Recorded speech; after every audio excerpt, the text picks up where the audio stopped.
Have you ever stopped to think about how a business, any business really, keeps track of all the money people owe them? I mean, from a small coffee shop to a massive corporation, every single dollar has to be tracked. Well, today, we're going to follow the money, right from the start, in this explainer on the journey of an invoice. So, that's really the big question, isn't it? If you've got hundreds, maybe even thousands of customers, how on earth do you manage all those IOUs without losing your mind or, your money? Well, the answer is actually pretty straightforward. It all boils down to one simple but powerful idea: a special, professional kind of IOU. And in the world of accounting, we call that a receivable. Okay, so let's get into it. Before we can really follow this journey, we need to know exactly what we're talking about. So, what precisely is a receivable? Right. Here's the official definition from our source material. Now, don't let the fancy words throw you. Just focus on two key things here: asset controlled by the company and future inflow of economic benefits. That's the real kicker. A receivable isn't just some sticky note reminder. No, it's a valuable asset, just like cash in the bank. It represents money that's coming your way.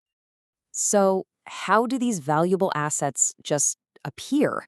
Well, it all starts with a single moment, a simple transaction between a business and its customer.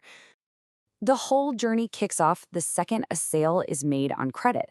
And the official birth certificate for this brand new receivable, it's a document you've definitely seen before, an invoice. Or, as it's called in our Polish source documents, a faktura.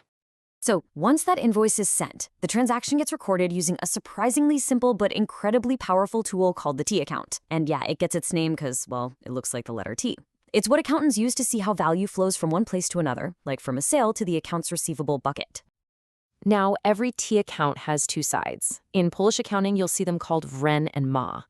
The easiest way to think about it is like a scale. For an asset like receivables, the left side, the debit or wren, is where you add weight. It shows an increase. The right side, the credit or ma, is where you take weight off, showing the decrease. Getting this balance right is basically the grammar of accounting. So, putting it all together, when a company makes a sale and creates that invoice, the total amount the customer owes gets put on the left side, the debit side of the accounts receivable T account. And just like that, it's officially on the books. The company's assets, what it's owed, have just gone up.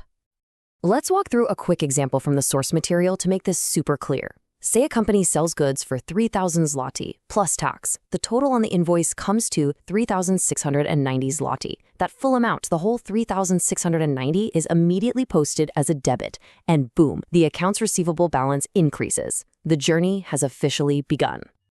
All right, the invoice is out, the receivable is on the books. What's next? Well, hopefully the customer actually pays their bill.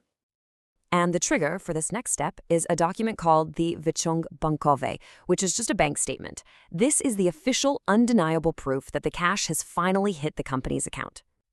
Okay, so the customer paid. They don't owe the money anymore, right? So we need to show that the receivable has gone down. And how do we show a decrease? You got it. We make an entry on the other side of the T account, the right side, the credit or ma side. And this right here shows you the whole story. See how the receivable was created with that debit entry on the left? Then, once the payment comes through, a matching credit entry is made on the right. The debit and credit cancel each other out, and the balance owed is now zero.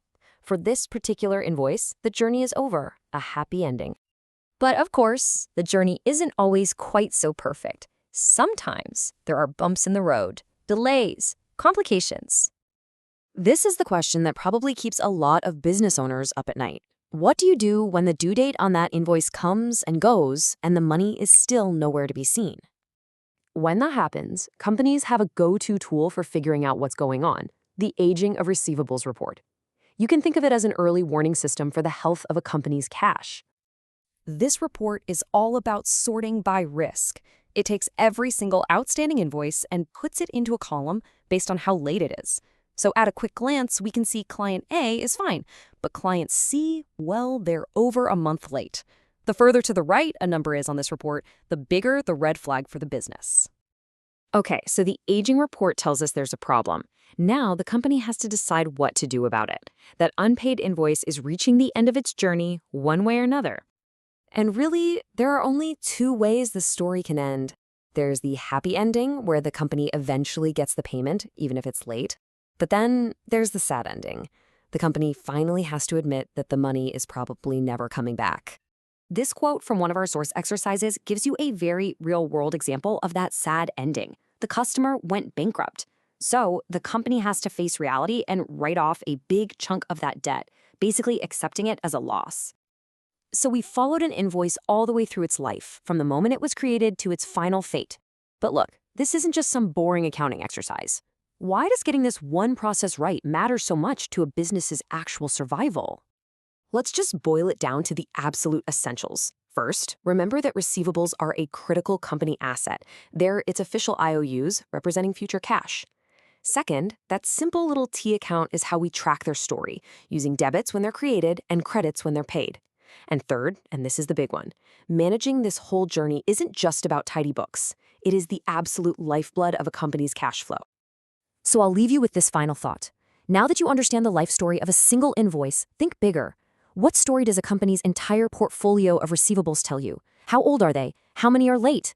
This isn't just about numbers on a page. It's a story about a company's relationship with its customers, and it's one of the most important vital signs of its overall financial health.